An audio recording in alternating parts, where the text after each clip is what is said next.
ಕಳೆದ ಒಂದು ವಾರದಿಂದ ಬಿಡುವು ಕೊಟ್ಟಿದ್ದಂತಹ ಮಳೆರಾಯ ಮತ್ತೆ ತನ್ನ ಆರ್ಭಟವನ್ನ ಶುರು ಮಾಡಿದ್ದಾನೆ. ಬಂಗಾಳ ಕೊಲ್ಲಿಯಲ್ಲಿ ವಾಯುಭಾರ ಕುಸಿತವಾಗಿರತಕ್ಕಂತ ಹಿನ್ನೆಲೆ ರಾಜ್ಯದ ದಕ್ಷಿಣ ಒಳನಾಡು, ಉತ್ತರ ಒಳನಾಡು, ಕರಾವಳಿ ಹಾಗೂ ಬೆಂಗಳೂರಿಗೆ ಮಳೆಯ ಅಲರ್ಟ್ ಅನ್ನ ನೀಡಿದ್ದು ಇನ್ನು 3 ದಿನ ಧಾರಾಕಾರ ಮಳೆಯಾಗಲಿದೆಯಂತೆ.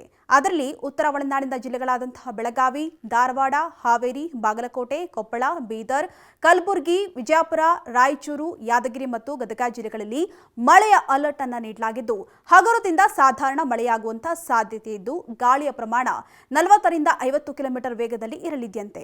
ಇನ್ನು ದಕ್ಷಿಣ ಒಳನಾಡಿನ ಜಿಲ್ಲೆಗಳಾದಂತಹ ಚಾಮರಾಜನಗರ, ಮೈಸೂರು, ಮಂಡ್ಯ, ಹಾಸನ, ರಾಮನಗರ, ಬಳ್ಳಾರಿ, ಚಿಕ್ಕಬಳ್ಳಾಪುರ, ಚಿತ್ರದುರ್ಗ, ಕೋಲಾರ, ದಾವಣಗೆರೆ, ಬೆಂಗಳೂರು ಗ್ರಾಮಾಂತರ, ತುಮಕೂರು ಮತ್ತು ವಿಜಯನಗರ ಜಿಲ್ಲೆಗಳಲ್ಲಿ ನಿರಂತರ ಗಾಳಿಯೊಂದಿಗೆ ಮಳೆಯಾಗುವಂತಹ ಸಾಧ್ಯತೆ ಇದೆಯಂತೆ. ಇನ್ನು ಕರಾವಳಿಯ ಜಿಲ್ಲೆಗಳಾದಂತಹ ಉತ್ತರ ಕನ್ನಡ, ಉಡುಪಿ, ದಕ್ಷಿಣ ಕನ್ನಡ ಜಿಲ್ಲೆಗಳಿಗೆ ಯೆಲ್ಲೋ ಅಲರ್ಟ್ ಅನ್ನ ನೀಡಿದ್ದು ಇಂದು ಧಾರಾಕಾರ ಮಳೆಯಾಗುವಂತಹ ಸಾಧ್ಯತೆ ಇದೆ. ಇನ್ನು ಬೆಂಗಳೂರಿನಲ್ಲಿ ಇಂದು ಹೆಚ್ಚು ಮಳೆಯಾಗುವಂತಹ ಸಾಧ್ಯತೆ ಇದ್ದು 3 ದಿನ ಮೋಡ ಕವಿದ ವಾತಾವರಣ ಇರಲಿದ್ದು ತಗ್ಗು ಪ್ರದೇಶದ ಜನರು ಹಾಗೂ ರಾಜಕಾಲುವೆ ಅಕ್ಕಪಕ್ಕ ವಾಸಿಸುವಂತ ಜನರು ಎಚ್ಚರಿಕೆಯಿಂದ ಇರುವಂತೆ ಸೂಚಿಸಲಾಗಿದೆ. ಹೀಗಾಗಿ ಜನರು ಸಹ ಎಚ್ಚರಿಕೆಯಿಂದ ಇರಬೇಕಾಗಿದೆ.